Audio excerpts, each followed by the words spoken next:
Boa tarde! Falta uma semana para a Copa do Mundo. No Nesp Notícias de hoje, a gente fala sobre a preparação do país para os Jogos. E tem mais! A exposição no Sesc tem muita tecnologia e boas histórias.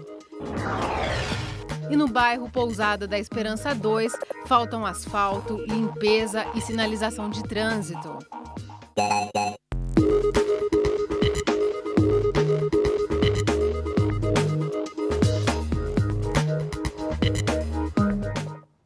O Nesp Notícias desta quinta-feira começa indo até o bairro Pousada da Esperança 2. Por lá, nossa equipe conversou com diversos moradores. Eles pedem asfalto nas ruas, recolhimento do lixo e sinalização de trânsito. Pois é, problema é o que não falta. A paisagem dos eucaliptos compete com o lixo e o entulho. Esta é a vista da casa da dona Valdeci, um contraste entre o horizonte e a falta de educação da população. Há 16 anos, ela mora no Pousada da Esperança, bairro da zona norte de Bauru, que fica a 10 quilômetros do centro da cidade. Como se a falta de asfalto já não fosse problema suficiente, ela precisa tirar o lixo quase todos os dias da porta de casa. Sacola de lixo, que nem hoje juntei, aquela lá, ó, foi um sapato, tá tudo aqui na frente da minha casa, eu não vi quem jogou, mas quando eu abri a porta, tava tudo ali. Falei, eu vou catar e vou pôr quando o lixeiro vir, quem sabe Deus ajuda que ele leva, para não ficar isso aqui, esses canos na frente da minha casa. Já catei essa outra sacola aqui de frente da minha casa, copinho, papel. Já falei com as pessoas que trabalham da prefeitura, passando, eu peço a ajuda deles, mas não, continua do mesmo jeito, desde quando eu moro aqui. Uma coleção de problemas para os 15 mil moradores da região. O parquinho desta praça deixou de ser opção de lazer e agora oferece risco para as crianças. Papéis e sujeira se espalham pela grama. O campinho virou um terrão com traves. Mal oferece condições para os meninos mostrarem habilidade com a bola. Esse campo aí tá bom para jogar? Não. Tem que colocar gramado, que todo mundo tá se machucando. Nunca teve grama, sempre tem pedra aí, só areia. Tem que aumentar essas traves também, muito pequenininha. Como é que tinha que ser esse campo, então? Como que tinha que ser? Com grade pra quando machucar a bola não ir longe. Porque sempre quando machuca, a bola bate lá na igreja, fica lá parado lá no meio da esquina. Vai lá no meio da rua. Bem em frente funciona um projeto social. Fernando começou o trabalho em 1999. As crianças têm acesso a atividades recreativas e a aulas de informática. O projeto atende 50 crianças, sempre no contraturno escolar. Se a praça fosse mais bem cuidada, outros trabalhos poderiam ser feitos pelo serviço.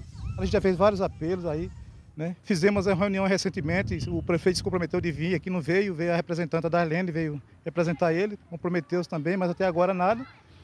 E a gente queria ampliação do campo, né? Gramasse, se for possível, a gente cercasse, gramasse. Não é só pelo futebol das crianças. Os vizinhos adultos também reclamam da falta de conservação e do abandono da praça. A praça não existe, não tem nome, não tem nada. A gente queria que arrumasse isso, fizesse um alambrado no campo, fizesse uma quadra decente. Entende? Os bancos da praça também, fazer uma coisa decente. Do jeito que tá mal. O bairro também precisa de asfalto em muitas vias. Quando chove, barro. Quando não chove, poeira. Mais difícil do que conservar o carro limpo é conseguir fazer as entregas com tranquilidade. Se tivesse aquela asfalto, né, aquela lá, então, aí a pessoa não pegava a avenida por causa do congestionamento, né? Ele evitava o congestionamento. Devido à rua ser estreita, então vem ônibus, vem um caminhão e tendo asfalto, a pessoa não vai por lá e por aqui. Onde tem asfalto, o que falta muitas vezes é a sinalização de trânsito. Várias ruas do bairro não têm nem placas, nem pintura de solo, como esta aqui, uma das mais movimentadas do Pousada, por onde circulam os ônibus de transporte coletivo. A falta de informação confunde motoristas e pode até mesmo causar acidentes. Na Avenida Pedro de Castro Pereira, os carros passam pelos retornos em todas as direções, às vezes perto demais. Aqui, até veículos grandes viram na contramão. Confusão que a qualquer momento pode virar um acidente. São duas pistas, mas ambas são usadas como mão dupla. Sempre já aconteceu acidente aqui. O pessoal sobe direto, aqui não tem placa de pare. O pessoal sempre acontece alguma coisa aí. Na mesma avenida, muita sujeira no canteiro central. Crianças caminham no meio de restos de construção civil e lixo. Paisagem feia numa das portas de entrada do bairro que leva esperança no nome. Segundo a Prefeitura, 61 quadras no bairro serão pavimentadas quando sair o empréstimo do PAC Pavimentação. A falta de asfalto, segundo a Prefeitura, também não permite a sinalização de trânsito. É que, segundo a Endurbe, por causa da proximidade entre ruas com e sem pavimentação, terra e poeira de ruas sem asfalto se espalham e acabam apagando a sinalização de solo nas ruas que já têm pavimento. Quanto à limpeza, a Endurbe disse por meio de nota que realiza coleta de lixo domiciliar na região 3 vezes por semana. Além disso, mantém um programa de capinação. Em relação ao parquinho, a Secretaria de Meio Ambiente afirma fazer a manutenção constante em áreas semelhantes da cidade. Mas nesse caso específico, mostrado na reportagem, por causa do vandalismo, o parquinho não será reposto. Não há previsão também para a reforma da praça mostrada. Vamos agora para um rápido intervalo e assim que a gente voltar, nosso assunto é cultura. Ainda hoje você vai conhecer a exposição do Sesc sobre a Copa do Mundo. E mais, oficina cultural passa por reforma. Serão investidos quase 4 milhões de reais. O Nesp Notícias volta já já.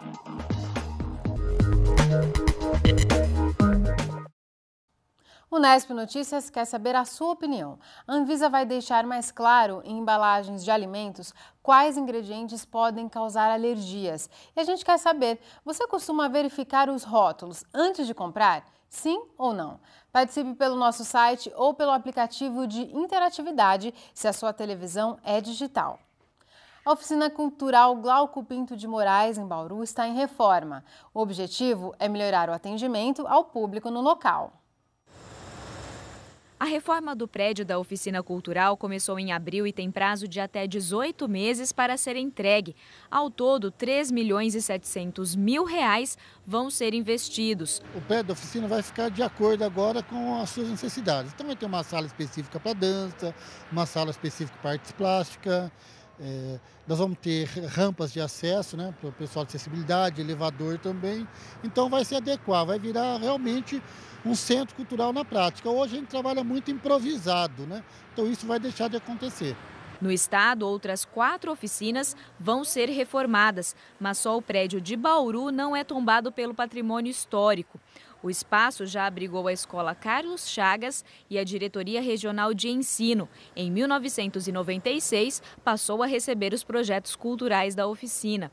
Com as adaptações no prédio, cursos que hoje não são oferecidos vão passar a ser disponibilizados para a população. Nós vamos continuar oferecendo os cursos que nós já oferecemos e vamos poder ampliar mais cursos em algumas áreas que a gente gosta de trabalhar e não temos espaço adequado, como é o caso de artes plásticas. Durante as obras, todas as atividades que estavam em andamento vão ser realizadas em um prédio alugado. Para o coordenador da oficina, a reforma significa um reconhecimento da importância do trabalho desenvolvido com a comunidade. A oficina ela vem trazer formas de conhecimento das áreas culturais, a experimentação, né?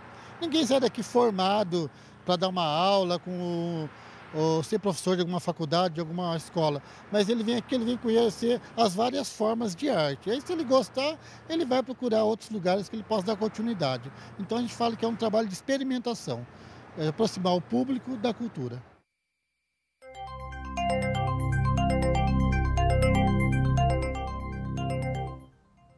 A temperatura subiu e a chuva voltou ao estado de São Paulo. Veja os detalhes da previsão no mapa. A quinta-feira foi de muita nebulosidade em todo o estado de São Paulo. Em alguns pontos, como na região de Ourinhos, cai uma chuva fraca. Para amanhã estão previstas chuvas em grande parte do estado, com exceção das regiões norte e nordeste. No sul, a chuva pode ser forte. Bauru deve ter uma sexta-feira com nuvens, mas por enquanto sem chuvas. A umidade do ar agora é de 52%. Temos ventos de brisa a 9 km por hora. A temperatura aumentou hoje, a mínima ficou em 16 e a máxima em 29. Nesta sexta fica bem próxima disso. Os termômetros devem variar entre 17 e 29 graus. O Banco de Leite Humano em Bauru está precisando de doações para regularizar o estoque que está abaixo da média ideal. O banco pede ajuda de mulheres que estejam na fase de amamentação e com boas condições de saúde para realizar as doações. As mulheres interessadas podem entrar em contato pelo telefone 3226-3227 para agendar a retirada do leite materno.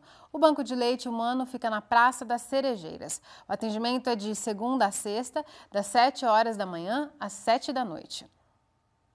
No próximo bloco, o nosso assunto é Copa do Mundo. A gente vai conhecer uma exposição do SESC que fala do assunto. E também vamos conversar com o professor da Unesp, José Carlos Marques. O intervalo é rápido, voltamos já.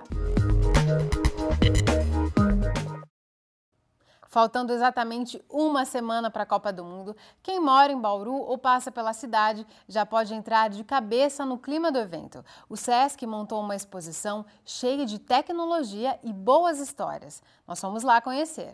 Os anos mais falados, assim, 82. Na entrada, um monitor interativo mostra depoimentos de personalidades com lembranças de várias Copas do Mundo. O ambiente, que inclui caricaturas, abre as portas da memória. De visitante a jogador, a realidade virtual está presente na exposição A Copa de Cada Um de Nós. Com um óculos chamado Rift, a sensação é de estar num estádio lotado. O espaço que talvez mais desperte curiosidade tem uma mesa virtual de pebolim, com imagens projetadas a partir do teto. O jogo é inspirado em videogames da década de 80. Quando sai gol, a arquibancada virtual corresponde. A técnica é conhecida como videomapping. Andréia trouxe um grupo de estudantes da cidade de Promissão, a 130 quilômetros de Bauru, só para conhecer as atrações. Gostei muito dos ambientes interativos, né? Porque as nossas crianças têm em torno de 12, 13 anos, e então eles se entusiasmam bastante com os ambientes interativos. Mas eu acho que o mais importante é essa construção da memória. Como eles são muito jovens, eles ainda não têm essa memória sobre a Copa. E a partir de hoje, eles vão ter um novo olhar. Eu gostei da sala do ping-pong virtual. Ele é muito legal, pena que o meu time perdeu, mas ele é muito legal, é muito tecnologia para a gente conhecer agora, né? A exposição foi planejada para despertar a memória afetiva de cada visitante, trazendo à lembrança fatos vivenciados em períodos de Copas, mas não necessariamente só do futebol. Cada um, com certeza, tem alguma experiência, alguma memória, lembrança, um afeto, um carinho, por algum momento vivido em Copa do Mundo. Todas as nossas instalações, elas trazem essa reflexão. A exposição tem ainda uma arquibancada onde as pessoas podem contar relatos envolvendo Copa do Mundo. E uma urna convida o visitante a firmar um compromisso consigo mesmo de inserir atividades físicas no dia a dia ou algum outro tipo de ação transformadora. A promessa fica ali dentro e serve de estímulo inclusive a outras pessoas que podem abrir e ler as mensagens. A exposição A Copa de Cada Um de Nós quer marcar o Mundial de 2014. E a gente continua a falar sobre a Copa do Mundo e os reflexos do Mundial no Brasil. Recebemos o coordenador do Grupo de Estudos em Comunicação Esportiva e Futebol da Unesp em Bauru, o professor José Carlos Marques, do Departamento de Ciências Humanas. Professor Zeca, como é conhecido, muito obrigada por sua presença aqui no Unesp Notícias. É um prazer poder estar aqui. Zeca, o nosso país está preparado para a Copa? Bom, não a seleção, o país. O país não está preparado, acho que está muito claro, porque as obras não ficaram prontas a tempo, nem os estádios ficaram prontos a tempo. Aquilo que a gente achava que era básico, né, o estádio, há estádios que vão ser inaugurados com as obras inacabadas. E o que é pior, as obras de infraestrutura, os entornos dos estádios estão numa situação muito mais lamentável. Para não falar das questões de telecomunicações, eu vi uma notícia nesta semana que os estádios não terão sequer rede Wi-Fi para as pessoas que estiverem na plateia para assistir aos jogos. E foram prometidos tantos avanços nessa área, né? Muitos avanços, eu acho que isso é algo lamentável, algo que a imprensa mundial tem pautado insistentemente, a falta de organização deste Mundial, e o nível de exigências também foi muito alto, e a partir daí a gente não conseguiu dar conta de uma coisa que era elementar, porque são 7 anos de anúncio de que o Brasil seria sede deste Mundial.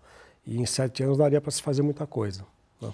E dinheiro não faltou, né? A previsão era de gastos de 10 bilhões de reais. Hoje as estimativas chegam a mais de 27 bilhões. E é a gente que está pagando essa conta. E o pior é que quando o Brasil recebe o anúncio de que seria a sede deste Mundial, o presidente da CBF de então, Ricardo Teixeira, disse que a Copa seria financiada com recursos, em sua maioria, de fundos privados, né, ou da iniciativa privada. Não é o que aconteceu, não é o que a gente viu, e isso só demonstra a falta de responsabilidade que houve dos principais responsáveis por trazer a Copa para cá, a CBF e o governo federal.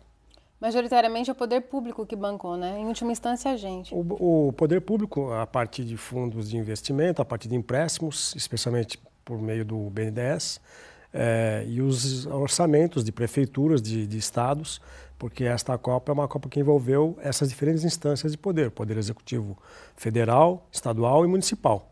Né? E as manifestações, Zeca, que estão programadas, vão com certeza irromper aí no meio do evento. Você acha que pode atrapalhar a Copa de alguma forma? Eu acho que já atrapalharam, porque muito do entusiasmo que normalmente a população brasileira tem diante de um evento desta natureza, deste porte, não está se vendo no momento. A gente não sente o clima de Copa. Tem sido, Você inclusive, acha que tem a ver com essas eu acho que tem manifestações? Tem a ver com esse descontentamento generalizado de que houve muitos gastos em torno desta Copa, quando outras áreas são muito carentes no Brasil, saneamento básico, educação, saúde, transportes. Então é como se houvesse um descompasso. Houve dinheiro para algumas obras e não há dinheiro para investimento em outras áreas nas quais o Brasil é carente. Tudo isto, aliado às manifestações do ano passado, de junho de 2013, fez com que a população ficasse com um certo ar de desconfiança. Né? E mais do que isso, hoje, para algum cidadão normal, comum, declarar-se entusiasmado com a Copa, é quase como se ele fosse alguém alienado que estivesse se rendendo à ideia do capital, à ideia da FIFA, que é o grande mentor do evento. A pessoa se sente até culpada, né? A pessoa se sente culpada e fica até um pouco encabulada de manifestar o apreço pelo início deste evento, que é um dos principais eventos esportivos do mundo. Não só esportivo, é um evento cultural, no fundo. Zeca, a gente está exatamente a uma semana da Copa. O quanto que a imprensa também não é responsável por construir esse clima da Copa, né? Desde que a seleção se reuniu, a imprensa vem entrando em links ao vivo lá, direto da concentração. Isso também vai ajudando a aquecer para o evento. Bom, nós temos duas televisões que farão a transmissão do evento em TV aberta, TV Bandeirantes e TV Globo. E é sintomático perceber que os telejornais dessas emissoras e os programas esportivos têm feito uma cobertura muito eufórica, com certa euforia em torno da cobertura da seleção. Então, há séries em que vão mostrar a infância pobre do jogador, os seus vínculos familiares, qual foi o percurso desse jogador até chegar à seleção brasileira, tudo isso para tentar humanizar um pouco a figura dos atletas. Sintomaticamente, uma outra televisão, aí na TV fechada, que é a Sport TV, que pertence ao Grupo Globo, eu acho que tem se diferenciado de maneira positiva, porque tem feito uma cobertura muito crítica em função dos atrasos, em função das manifestações de rua. A gente tem o costume de acompanhar a Sport TV só nas transmissões de jogos.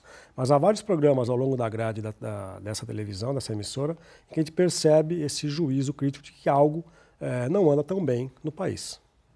Para encerrar, vamos falar de futebol, que você também entende muito bem de futebol. Qual que é a sua expectativa em relação à seleção? O Felipão chegou em cima da Copa das Confederações, a seleção levou o título. Você está otimista com esse time? Bom, se o público souber que eu torço para a Portuguesa, vão achar que eu não entendo tão bem de futebol assim, né? Eu acho que o Felipão tem méritos, apesar de que ele, quando assume a seleção brasileira, estava sem mercado no futebol europeu. Estava sem mercado no próprio futebol brasileiro, porque não nos esqueçamos que ele acabou sendo um dos responsáveis pelo rebaixamento do Palmeiras em 2012. Mas o Felipão conseguiu montar aquela ideia de família escolar, o grupo fechado, e eu acho que a seleção, que não tem grandes brilhos, tirando o Neymar ou um outro jogador, é uma seleção muito comum, muito vulgar. E o problema é que não há grandes concorrências, né? As principais seleções mundiais também não vêm com essa força toda. Salvo talvez uma Alemanha que desponta com um conjunto forte. As demais seleções, mesmo os nossos vizinhos sul-americanos, o Uruguai e a Argentina, não acham que cheguem a este Mundial tão melhores do que o Brasil pode oferecer em campo. Tá certo, então, Zeca. Muito obrigada por sua participação aqui no Nesp Notícias. Um abraço a vocês. O Nesp Notícias fica por aqui. Amanhã, sexta-feira, a gente volta a se encontrar ao vivo e durante essa semana, todos os dias, a gente se despede com música, curtindo um pouco mais da virada cultural paulista que agitou a cidade no fim de semana. Hoje a gente ouve a música Maneira Simples, do Almir Sater. E lá no nosso site você confere a apresentação dela na íntegra. Até amanhã. Tchau. Nos lembra que tudo sua razão de ser. E afinal, quero apenas estar com você. Sombras no céu já vem, o anoitecer também, com seus milhões de estrelas que iluminarão mais uma vez com a palidez da sua